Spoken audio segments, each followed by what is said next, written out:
आज मैं बड़े इंटरेस्टिंग टॉपिक पे बात करने वाला हूं। टॉपिक है द पावर ऑफ इक्वालिटीज, यानी कि इस सृष्टि की समानताएं की ताकत क्या है।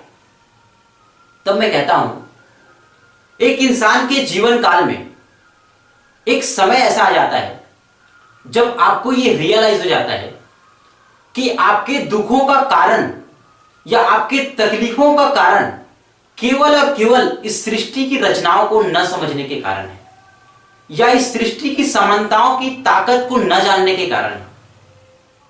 यानी कि बीते हुए कल का एक एक क्षण निश्चित ही आज आपके तकलीफों का कारण है या दुखों का कारण है।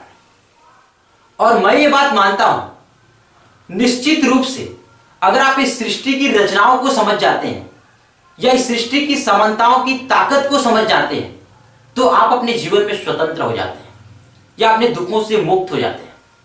आपने देखा होगा, एक जो कुत्ता होता है ना, वो गांव में आपके घरों में आता है शाम में, और जब आप उसे एक बार खाना दे देते हैं ना, तो खाना खाने के बाद वो कुत्ता वहीं पे 1-2 घंटा बैठा रहता है। ये कभी मत सोचना कि वो कुत्ता सिर्फ इस आस में बैठा रहता है कि शायद एक बार खाना और मिल जाए। अगर आप उसे भरपेट भी खाना खिला देंगे ना, फिर भी वो कुत्ता आपके घर के सामने 1-2 घंटा बैठा ही रहेगा।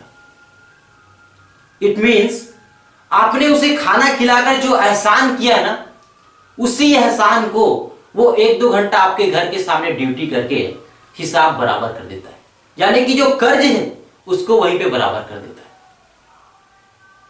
और कुत्ता अपने जीवन में स्वतंत्र हो जाता है, दुखों से मुक्त हो जाता है। इसीलिए इस दुनिया का एक भी कुत्ता आज तक भूखा नहीं मरा, और शायद इसीलिए भी कुत्ता को सबसे वफादार जानवर माना जाता है।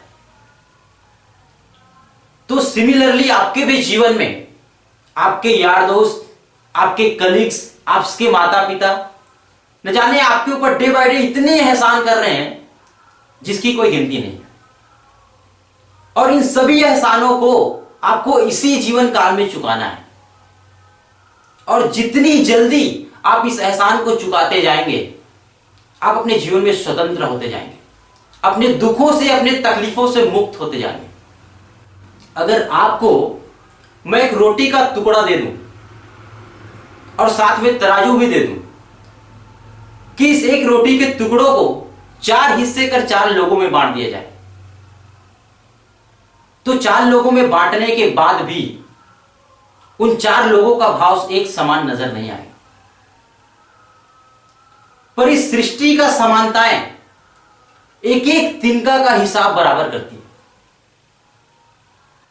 इस सृष्टि की समानताएं इतनी हैं, कहते हैं एक 50 किलो चावल की बोरा उठाने वाला आदमी उस बोरे को खरीद नहीं सकता है, और उस बोरे को खरीदने वाला आदमी उस बोरे को उठा नहीं सकता है। This is the power of equalities. तो अगर आपके भी जीवन में, अगर आपके आसपास कोई यार दोस्त, कलीग्स, आपके माता पिता अगर आपके ऊपर एहसान कर रहे हैं, तो जितना जल्दी हो सके उस एहसान को चुकाने की कोशिश कीजिए, और आप अपने जीवन में स्वतंत्र होते जाइए, अपने दुखों से मुक्त होते जाइए। तो यह चीज हमेशा याद रखना, स्वतंत्र मन और स्वतंत्र जीवन का निर्णायक इंसान स्वयं होता है। खुद को खोजना ही आपके जीवन का रहस्य है। Thank you, wish you all the best.